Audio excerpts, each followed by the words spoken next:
అందరికీ నమస్కారం. ఈరోజు ధ్యానం పూర్తయిందా? రెండవసారి ధ్యానానికి కూడా ఏర్పాటు చేసుకుంటున్నారా? ప్రతిరోజు క్రమం తప్పకుండా ధ్యానం చేస్తూ ఉన్నారా? ఒకవేళ మీరు ఈ వీడియో మొట్టమొదటిసారి చూస్తూ ఉంటే మీరు కూడా ప్రతిరోజు ధ్యానం చేయడానికి నిర్ణయం తీసుకోండి. ఇప్పటి వరకు మధ్య మధ్యలో అంతరాయాలు వస్తూ గుర్తున్నప్పుడు ధ్యానం చేస్తూ ఉంటే ఈ క్షణం నుంచి ప్రతిరోజు రోజుకు 2 సార్లుగా ధ్యానం చేయడానికి నిర్ణయం తీసుకోండి. ఓకే, విషయంలోకి వెళ్దాం.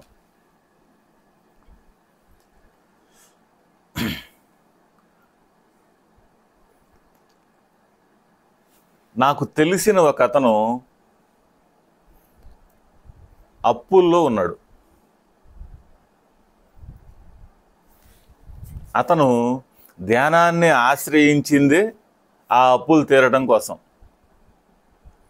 చాలామంది రకరకాల అవసరాలతో, రకరకాల సమస్యలతో వాటి నుంచి బయటపడటం కోసం ధ్యానంలోకి వస్తూ ఉంటారు. ఇంకొంతమంది ఏ సమస్యలు లేకుండా కేవలం ఆ జ్ఞానం కోసం మాత్రమే ధ్యానంలోకి వచ్చేవాళ్ళు బాగా తక్కువగా ఉంటారు. వాళ్ళని వేళ్ల మీద లెక్కేసుకోవచ్చు మనం. ఎక్కువ మంది ఏదో ఒక అవసరం నుంచి తీరటం కోసం లేదా ఒక సమస్యల నుంచి బయటపడటం కోసం ధ్యానాన్ని ఆశ్రయించే వాళ్ళు ఎక్కువగా ఉంటారు. సరే, ఇతను ఆ అప్పుల సమస్యల నుంచి బయటపడటం కోసం ధ్యానంలోకి వచ్చాడు. ఇది ఎక్కడ దాకా దారి తీసింది అంటే, ఇప్పుడు అతని అప్పు తారాస్థాయిలో వెళ్ళిపోయింది. అతను ధ్యానం చేయటం ఈ మొదలుపెట్టి కూడా 8-9 సంవత్సరాలు గడుస్తోంది. 8 నుంచి 9 సంవత్సరాలు సుమారు ఈ ధ్యాన సాధన కొనసాగిస్తూ ఉన్నాడు. మరి చూసే వాళ్ళకి అనిపిస్తూ ఉంటుంది, మరి 8-9 సంవత్సరాలు ధ్యానం చేస్తూ ఉంటే మరి కనీసం అది తీరటానికి కానీ ఇంకో రకంగా కానీ ఏదైనా మార్గం దొరికిందా దొరకలేదా అని. ఇతనితో పాటు ఇతని చుట్టుపక్కల ఉండేవాళ్ళు, మిగిలిన ప్రపంచం అంతా కూడా అతని చుట్టూ ఉండే అతను గమనించే వాళ్ళంతా కూడా అతను శ్రద్ధగా గమనిస్తూ ఉంటారు. ఇతను దీని నుంచి బయటపడతాడా, బయటపడ్డా, మరి ధ్యానం అంటున్నాడు, శాకాహారం అంటున్నాడు, పిరమిడ్ అంటున్నాడు, పత్రిజీ గారు అంటున్నారు. మరి ఈ పేర్లు ఎక్కువ వాడుతూ అందరి ముందు అవి చెబుతూ ఉంటాడు. ఏం చేస్తున్నావు?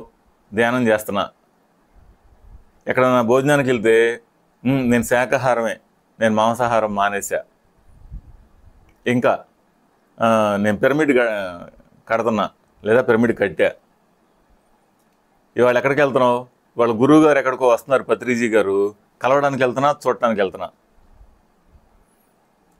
ఏదన్నా ప్రోగ్రాం ఉంది వస్తావా అంటే లేదు, నాకు రావడానికి కుదరదు, నేను ఒక పిరమిడ్ చేస్తున్నారు, ఆ గురువు గారు వస్తున్నారు, అక్కడికి వెళ్ళాలి.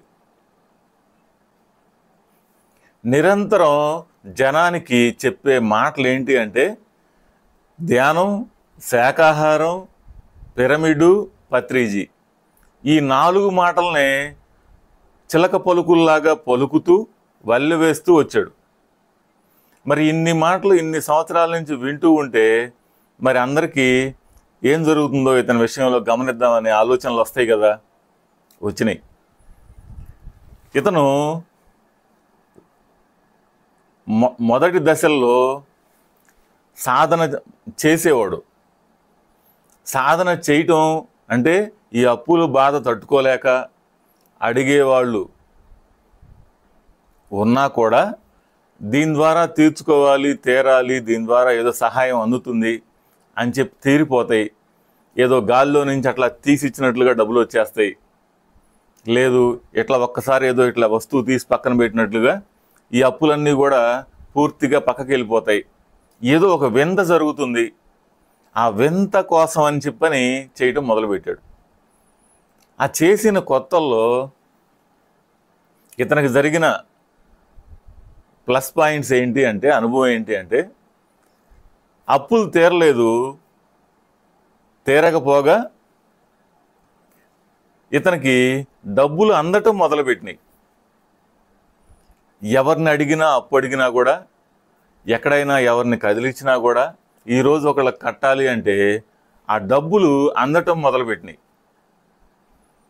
ఇతనికి ఇంకా ఆ స్ట్రెస్ అంతా లేకుండా అయిపోతూ ఉంది. అప్పులు తీరలేదు, ఆ స్ట్రెస్ అంతా కూడా పడే పని లేకుండా ఆ టైంకి ఎవరికి ఎంత ఇవ్వాలో దానికంటే ఇంకో 10,000 అదనంగానే అందుతూ వచ్చినాయి. ఇతను దీన్ని గమనించుకున్నాడు. నాకేంటి, వాళ్ళు రేపు కట్టాలి, అందుతున్నాయి, ఎల్లుండి కట్టాలి, అందుతున్నాయి అని హ్యాపీగా ఫీల్ అయిపోతూ ఈ ధ్యాన సాధనని పక్కన పెట్టేశాడు. ధ్యానం అనే తపన అయితే ఉంది, కానీ ఈ ధ్యాన సాధనని పక్కన పెట్టేశాడు. ఈ పక్కన పెట్టేసే కొద్దీ దీని ఎఫెక్ట్ కొంతకాలం పాటు ఉండి ఇంకొంతకాలం పాటు అందటం మొదలుపెట్టింది. తర్వాత ఉండే కొద్దీ ఈ తీసుకున్న అప్పులు, పాత అప్పులు మొత్తం కలిపి ఇంకా భారం అయి కూర్చుంది. మరి ఇప్పుడు చాలామందికి మనం చెబుతూ ఉంటాం, సమస్యలు ఎక్కువ ఉన్నప్పుడు బాగా ఎక్కువగా ధ్యానం చేయండి అని. వీలవుతుందా? సమస్యలు తక్కువగా ఉన్నప్పుడు ధ్యానం చేయడమే మనం పట్టుదలగా చేస్తే కానీ అవ్వదు. మరి సమస్యలు తారాస్థాయికి వెళ్ళే కొద్దీ, మన సమస్యల శాతం పెరిగే కొద్దీ, జీవితం మీద ప్రెజర్ ఇంకా పెరిగే కొద్దీ ఆ ధ్యానం చేయటానికి వీలవుతుందా? ఇతని జీవితంలో కూడా అదే జరిగింది. ఆ ధ్యానం అనే మాటలతో తన జీవితాన్ని మాయ చేసుకుంటూ, ఏదో జరుగుతుందని చెప్పిన మాయ చేసుకుంటూ, ఇటు సాధన లేదు, ఇంకో రకమైన ఇది లేదు, ఏమీ లేకుండా ఊరికే చిలక పలుకుల్లాగా ధ్యానం పత్రిజీ గారు ధ్యానం అని, శాకాహారం, పిరమిడ్, ఈ 4 పదాలే వల్లె వేస్తూ 10 మందిలో ఇతను ఒక పిరమిడ్ ధ్యాని అని నోటీస్ అయ్యేలాగా చెప్పుకుంటూ తిరగడం మొదలుపెట్టాడు. ఇప్పుడు చివరికి అది తారాస్థాయికి వెళ్ళి కూర్చుంది. ఇది ఎందుకు చెబుతున్నాను అంటే, సమస్యలు ఎక్కువగా ఉన్నప్పుడు ధ్యానం చేయటం చాలా కష్టం. ఎందుకు అంటే, కూర్చున్న దగ్గర నుంచి అవే గుర్తొస్తూ ఉంటాయి. ఎవరు వచ్చి డబ్బులు అడుగుతారో, ఎవరు వచ్చి ఇంటి మీదకి వస్తారో, లేకపోతే ఎవరు వచ్చి షాప్ మీదకి వస్తారో, బయటికి వెళ్తే ఏం చేస్తారో అని చెప్పని ఈ ఒత్తిడి అంతా ఉంటూ ఉంటుంది. మరి ఇంత స్థాయిలో ధ్యానం చేయటం చాలా కష్టం. మరి ఇతన్ని కదిలించి మాట్లాడి అబ్జర్వేషన్ చేస్తూ ఉన్నాను ఇన్ని సంవత్సరాల నుంచి, ఇతని జీవితంలో ఏం జరుగుతుందా, ఎట్లా జరుగుతుందా అని. సాధన చేసినప్పుడు తెలియకుండానే డబ్బులు అందటం మొదలుపెట్టినాయి. అంటే తన అవసరం తీరడానికి కావాల్సినవి అడిగే పని లేకుండానే, నా దగ్గర నీకు తీసుకుంటావా, తర్వాత ఇద్దుగానే అని చెప్పని అందటం మొదలుపెట్టినాయి. మరి అందినప్పుడు ఒత్తిడి లేదు, అడిగేవాళ్ళు లేరు. మరి అటువంటిప్పుడు ఏం చేయాలి? ఇంకొంచెం టైం ధ్యానానికి కేటాయించాలి. అప్పుడు ఏ ఒత్తిళ్ళు, ఎవరు బెదిరించేవాళ్ళు లేరు కాబట్టి సాధనకి కేటాయించడానికి అవకాశం ఏర్పడుతుంది. ఆ అవకాశాలని వినియోగించుకోవాలి. ఇతను దీన్ని కూడా వాడుకున్నాడు. ఎలా? రోజుకి ఎప్పుడో ఒకసారి కుదిరినప్పుడు ఒక వారం 10 రోజులు ఒక 4 గంటలు 5 గంటలు ధ్యానానికి కూర్చొని, ఆ తర్వాత నేను 4-5 గంటలు ధ్యానానికి కూర్చున్నా కూడా నాకేం ఉపయోగపడలేదు అని చెప్పని లోపల అనుకుంటూ, మరలా జనానికి మాత్రం ఇవే చెప్పుకుంటూ ధ్యానం అని చెప్పుకుంటూ తిరగటం మొదలుపెట్టాడు. ఇప్పుడు ఈ 8-9 సంవత్సరాల్లో ఈ అప్పులు తారాస్థాయికి, అంటే ఒక 2,40,00,000 రూపాయలకి వెళ్ళిందంట. 1,50,00,000 అప్పు, 1,50,00,000 రూపాయల అప్పు కాస్త వడ్డీల రూపంలో కావచ్చు, మళ్ళీ ఇతను పెట్టే వ్యసనాలు కావచ్చు, వీటన్నిటితో కలిపి 2,40,00,000 రూపాయలకి చేరింది. మరి ఇప్పుడు ధ్యానం చేస్తున్నావా అంటే కుదరట్లేదు మాస్టారు. మరి ఇప్పుడు కూడా ధ్యానం ఎలా కుదురుతుంది? ధ్యానం కుదిరే అవకాశమే లేదు. మనం చాలామందికి చెబుతూ ఉంటాం సమస్యలు ఎక్కువ ఉన్నప్పుడు బాగా చెయ్యండి అని. కానీ అక్కడ వాళ్ళు ధ్యానం బాగా చెయ్యాలి అంటే వాళ్ళకి చాలా పట్టుదలన్న కావాలి. రెండోది, ఆ ధ్యానం కుదురుతుందా లేదా అనే చూడటం మానేసి చేసే పని చేసుకుంటూ వాళ్ళ జీవితంలో ఏ వృత్తి, వ్యాపారం, వ్యవహారం చేస్తున్నారో వాటిని చేసుకుంటూ ధ్యానానికి కూడా పట్టుదలగా టైం కేటాయించటం అన్న అలవాటై ఉండాలి, చేసుకునే విధం ఉండాలి. అట్లా కాకుండా కూర్చున్న దగ్గర నుంచి వీళ్ళు హిమాలయ ఋషుల్లాగా నాకు ధ్యానం కుదరట్లేదు మాస్టారు, ఏ అప్పులు ఏ ఒత్తిడి లేకుండా కూర్చునే వాళ్ళకే అది కుదరాలి అంటే కొంత టైం పడుతుంది. కొన్నిసార్లు కుదురుతుంది, కొన్నిసార్లు కుదరదు. అసలు ధ్యానంలో తెలుసుకుంటే కుదరటం అనే కాన్సెప్ట్ లేదు. మరి ఇతను చెప్పే మాట కుదరట్లేదు మాస్టారు, అందుకని మానేశాను. ఎవరో ఒకళ్ళు వచ్చి డబ్బులు అడుగుతూ ఉన్నారు మాస్టరు, అందుకని మానేశాను. అంతకుముందు డబ్బులు అందేవి, ఇప్పుడు ఆ డబ్బులు కూడా అందట్లేదు మాస్టరు, అందుకని ఎవరిని అడగాల అని ఇంకా మనసులో వెరిఫై చేసుకుంటూ బయట తిరుగుతూ అదే సరిపోతుంది మాస్టరు. అంటే సాధన చేసేటప్పుడేమో అవసరానికి కావాల్సిన డబ్బులు అందుతూ వచ్చినాయి అప్పు తీరకపోయినా. అదే సాధనని ఇంకా ఇంకా ఇంకా కొనసాగిస్తే మనం చేసే పని చేస్తూ, పని చేయకుండా ఇంట్లో కూర్చొని ఏ పని చేయకుండా ధ్యానాలు చేస్తే ఏ అప్పులు తీరవు. కానీ చేసే పనులను మనం సరిగ్గా చేస్తూ ఈ ధ్యాన సాధనను కూడా యాడ్ చేసుకొని చేస్తూ ఉంటే ఆ చేసే పనిలో కొంచెం కలిసి రావడానికి అవకాశం ఉంటుంది. రోజు 10 రూపాయలు మనకు వస్తూ ఉంటే ఈ రోజు నుంచి ధ్యానం బాగా చేస్తూ ఉంటే 12 రూపాయలు 13 రూపాయలు రావడానికి అవకాశం ఉంటుంది.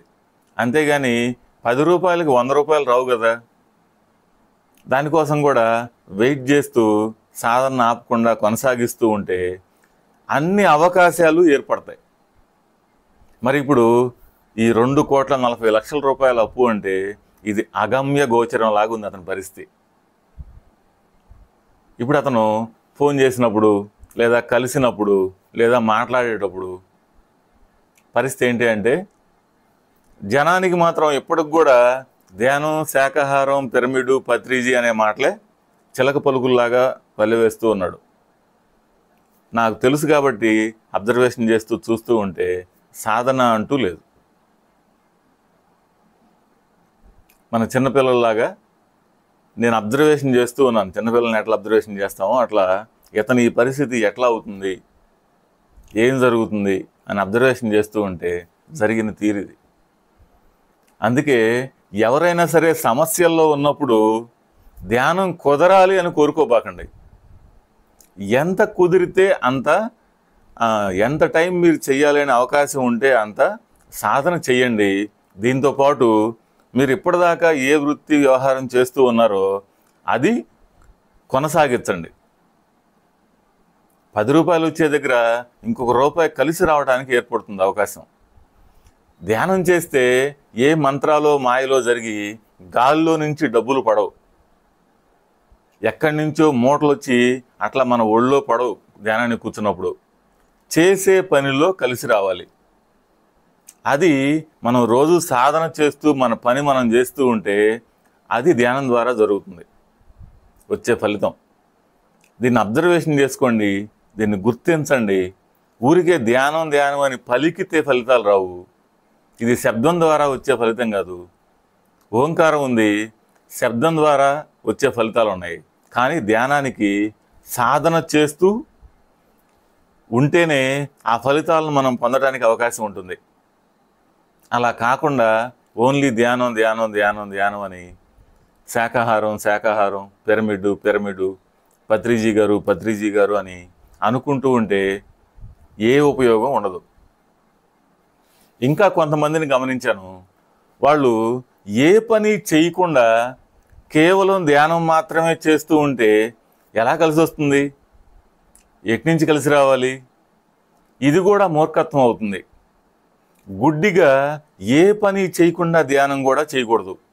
మనం చేసే పని చేస్తూ, మన కుటుంబ బాధ్యతలు మనం నిర్వర్తిస్తూ, దాంతో పాటుగా మన ధ్యానాన్ని కొనసాగించాలి. అప్పుడు ఏం జరుగుతుంది అసలు? ఎప్పుడైతే ధ్యానం చేస్తామో ముందు మెంటల్గా ఉన్న స్ట్రెస్, అంటే ఆ ఒత్తిడి అంతా కూడా రిలీఫ్ అవుతుంది. దాంతో మనం తీసుకునే నిర్ణయాలు సరిగ్గా ఉండటానికి అవకాశం ఏర్పడుతుంది. రెండోది, మనం ఈ అప్పుల తాలూకు ఏర్పడిన అనుభవిస్తున్న బాధల తాలూకు కర్మలు గత జన్మ తాలూకు గనక అయితే అవి మన ధ్యానంలో లోపల క్లియర్ అవటానికి అవకాశం ఉంటుంది. ఈ జన్మలో మనం తెలిసి తెలియక మన వ్యసనాలు, వీటి ద్వారా మనం చేసుకున్న అపరాధం కనుక అయితే రోజు ధ్యానం చేస్తూ ఉంటే ఆ తప్పు ఒప్పులు అర్థమయ్యి ఆ తప్పులను సరి చేసుకుంటూ మనం ఇంకా ముందుకెళ్ళి ఆ అప్పులు తీర్చుకొని బయటపడటానికి అవకాశం ఉంటుంది. అసలు ధ్యానం చేయకుండా కేవలం పని మాత్రమే చేసుకున్నా తప్పే. కేవలం పని మాత్రమే చేస్తూ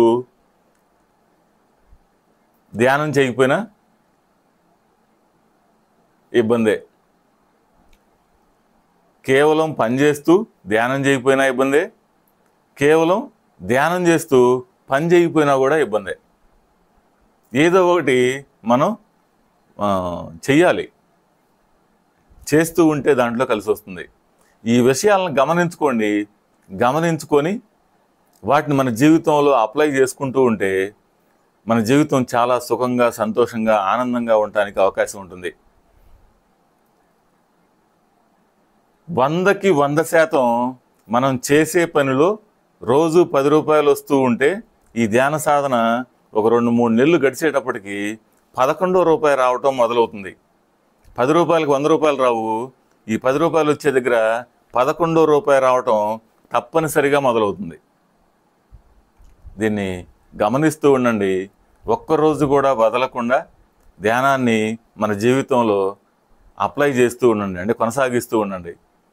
తెలిసి తెలియకుండానే మన కర్మల తాలూకు మూలంగా మన జీవితంలోకి ఈ అప్పులు, తెప్పలు, అనారోగ్యాలు, సమస్యలు అన్నీ వస్తూ ఉంటాయి. అదే జీవితం.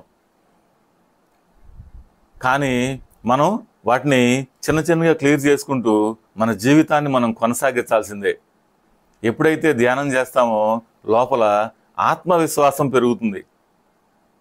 ఈ ఆత్మవిశ్వాసం పెరిగినప్పుడు, ఆ కాన్ఫిడెన్స్ తారాస్థాయికి వెళ్ళినప్పుడు ఇవన్నీ కూడా చిన్న చిన్న సమస్యల్లాగా అనిపించి నేను జయించగలను, నేను ముందుకెళ్ళగలను, నేను ఒడ్డెక్కగలను అనే ధీమా పూర్తిగా ఏర్పడి మనం వాటి నుంచి బయటకు వస్తాం. లేదంటే ఎప్పుడైతే ధ్యానం లేదో ఆ నిస్సహాయత, దిగులు, నిరుత్సాహం, జీవితం పట్ల విరక్తి, దీంతో చాలామంది ఆ సూసైడ్లు దాకా వెళ్తూ ఉన్నారు. దీన్ని గమనించుకోండి. గమనించుకొని ప్రతిరోజు క్రమం తప్పకుండా ధ్యాన సాధన కొనసాగిద్దాం. మనం ఏ పరిస్థితుల్లో ఉన్నా కూడా ధ్యానం కుదరాలి అని కాకుండా మనం ఎంత టైం కూర్చోవాలో అంత టైం ఆ కళ్ళు తెరవకుండా ముందు కూర్చుంటూ ఉంటే తెలియకుండానే మన ప్రయత్నం ముందుకెళ్ళటానికి అవకాశం ఉంటుంది. ఇది కొంచెం లెంత్ ఉంది వీడియో, కానీ చెప్పాలనే ఆలోచనతో కొంచెం పెరిగింది. Okay, thank you.